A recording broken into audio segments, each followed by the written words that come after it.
Oi, gente, tudo bem com vocês? Então, estamos de volta aqui no vídeo, né?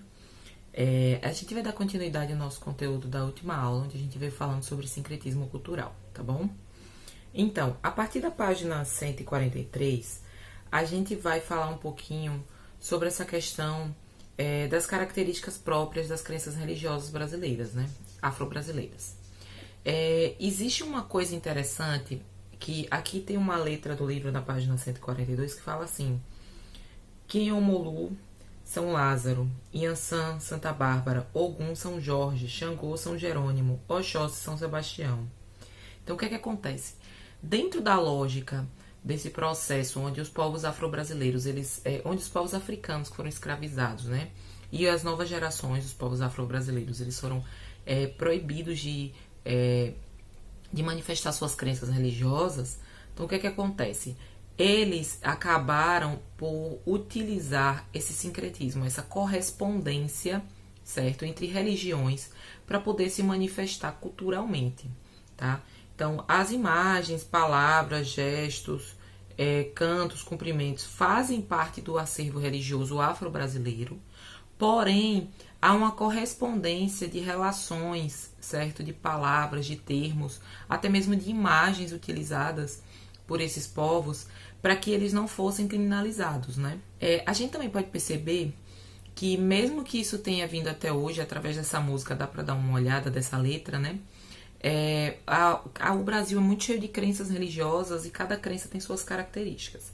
É interessante que a gente perceba que existem dessas crenças existem pontos comuns e foi nisso que a religião de matriz africana acabou se baseando para fazer esse sincretismo, certo? A arte sagrada, ela foi produzida, né, de diferentes épocas. E aí, por exemplo, a gente tem uma igreja construída pelo artista Rubem Valentim, certo? Convento de São Francisco, em Salvador, no estado da Bahia, na página 143.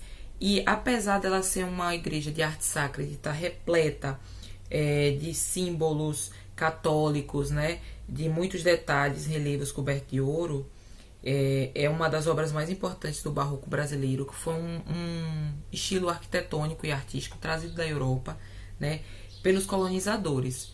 Só que aqui o barroco ele teve uma característica muito importante que foi se misticizar. Como assim, professora? Que palavra doida é essa? Vamos lá. A gente sabe que os artistas, eles não vieram de Portugal para construir as coisas, né? Eles mandavam as suas propostas e eram as pessoas daqui que construíam, né? Então eram negros, escravos, índios, e eles imprimiram as suas características das culturais dentro dessa produção. O Rubem Valentim mesmo, ele era mestiço, então ele acabou levando tanto a cultura portuguesa e europeia quanto a questão da cultura afro-brasileira, certo? É interessante porque eles influenciaram essas características. Quando você entra numa igreja dessa, você vai ver que os querubins, que notoriamente lá na Europa, eles são, né, eles tinham formato de rosto, aqui eles vão ter um nariz diferente, lábios diferentes. Eles inseriram sereias, elementos de outras características dentro dessas construções arquitetônicas, certo? E aí a gente encerra um pouquinho essa parte sobre sincretismo e a gente vai falar um pouquinho sobre um grupo musical, certo? Lá na página 146, chamado Nação Zumbi. É o mesmo grupo que tem aquela música do início do nosso capítulo, né? Que é a música falando sobre miscigenação. Então, ele é um grupo que fez parte de um movimento chamado Mangue Beat, tá? O movimento Mangue Beat, eu vou ler aqui para vocês terem uma noção. Foi um movimento cultural, tá? Principalmente na música. Ele surgiu na música, mas ele foi um movimento multicultural, criado por volta de 1990 no Recife e ficou conhecido internacionalmente. As músicas desse movimento tinham como referência ritmos nordestinos, principalmente o maracatu, misturando a estilos musicais diversos. Seus temas abordavam principalmente a crítica aos preconceitos e às injustiças sociais. Então, o movimento Mangue Beat, ele surge de uma proposta, certo, de defesa dos manguezais. ele utiliza o mangue, o ambiente do manguezal e o caranguejo como uma metáfora para tentar explicar as questões sociais de marginalização, invisibilidade, certo? Das pessoas que estão vinculadas à periferia, as pessoas que estão vinculadas à pobreza, as pessoas que não têm acesso à educação, certo? Essa questão da música da miscigenação, na verdade, é porque muitas pessoas se dizem que aqui no Brasil não existe racismo, que as pessoas elas são todas misturadas. Somos frutos de uma miscigenação de fato, mas existem outras questões aí, né? Questões étnicas, questões culturais, questões sociais, e eles levam muito isso em consideração, não só na música, mas também em outros ambientes artísticos.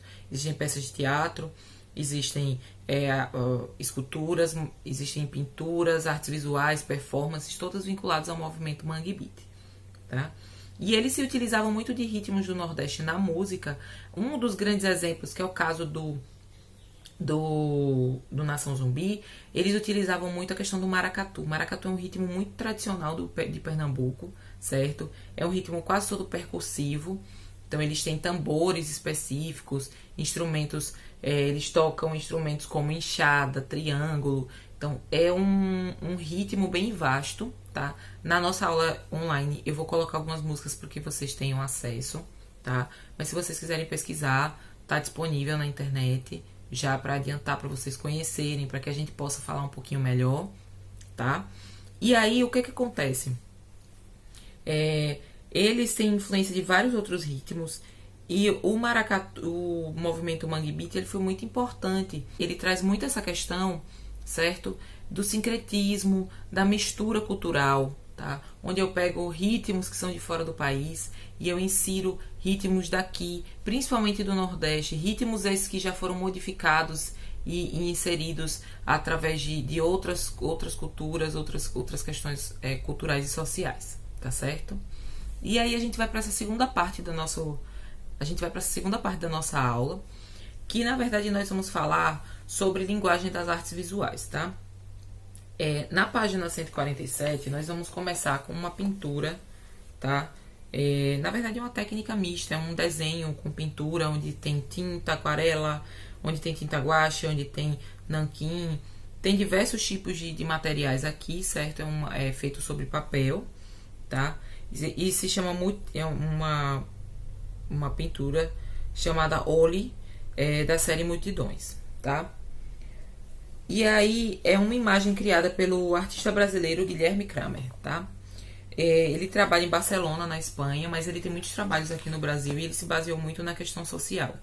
O Guilherme, ele tem uma criação muito interessante, porque ele sempre faz esses personagens e ele vai criando esses personagens de forma bem pequenininha e numa superfície muito grande, e ele sempre dá essa sensação de muitas pessoas, de pessoas muito diferentes. Ele leva pessoas brancas, negras, e ele não pinta as pessoas, mas você vê características físicas, étnicas, certo? Que podem fazer com que a gente identifique, a gente se ache no meio dessa multidão, tá? Representando homens, mulheres, isso varia muito. E aqui no livro vai dizendo assim, na página 148, um pequeno traço, uma pincelada, mais linhas, formas, tons, texturas e contrastes vão surgindo. São rostos de pessoas, multidões. É o jeito do artista falar sobre a raça humana, que vive, trabalha, ri, chora, sonha e também risca, rabisca, pinta, tinta, lápis, carvão ou giz. Como canta Gilberto Gil em sua música Raça Humana. Nós vamos ouvir na nossa aula também. Por que eu não estou colocando aqui no vídeo? Porque a gente não tem como colocar as músicas inteiras, mas a gente vai ouvir lá, tá? E aí ele vem falando sobre a questão do bidimensional, tá? A gente já falou sobre bidimensional. Bidimensional é toda a superfície que tem duas medidas, altura e largura, certo? Então, papel, o quadro, uma tela, uma madeira, que a gente vai pintar, uma placa de madeira que a gente vai pintar, são superfícies bidimensionais, onde nós podemos utilizar diversas técnicas e diversos materiais para atingir o nosso objetivo, tá? Então, ele está falando aqui que imagens são criadas com base em combinações de elementos de linguagem. Nas artes visuais temos basicamente linha, ponto, forma, cor, luminosidade e espaço.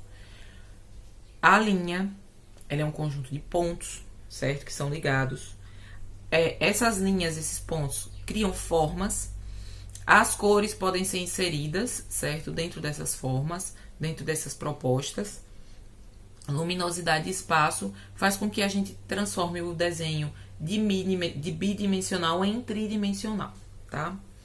E aí a gente vem falando aqui, para desenhar com lápis grafite, a gente vai traçando uma linha, certo? Então, nós vamos falar sobre algumas técnicas.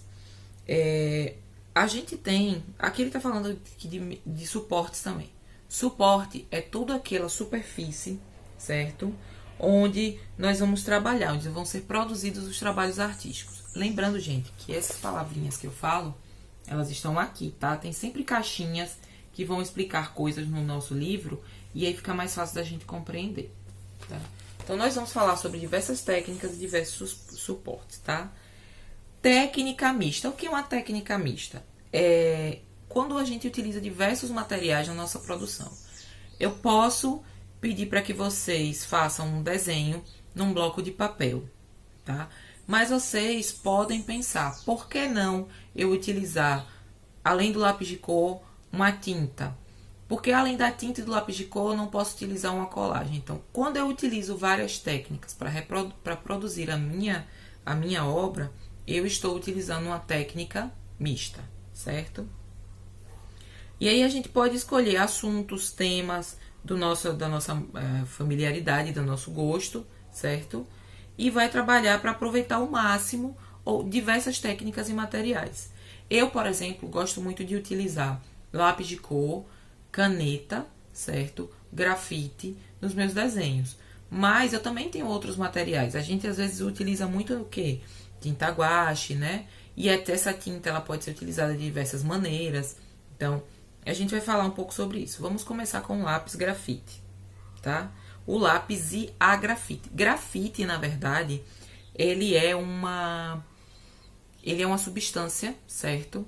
Que existe na natureza e que é uma substância semelhante, inclusive, aos cristais, tá? Ao diamante. O diamante é feito de grafeno, que está dentro do grafite, que é essa substância dura e, ao mesmo tempo, capaz da gente riscar, que ela se acumula na superfície, tá? A gente está acostumado a desenhar desde pequeno e todo mundo conhece os lápis grafite. Todo mundo tem lápis grafite. A gente usa em vários momentos. A gente usa para responder uma atividade, mas a gente também usa para desenhar.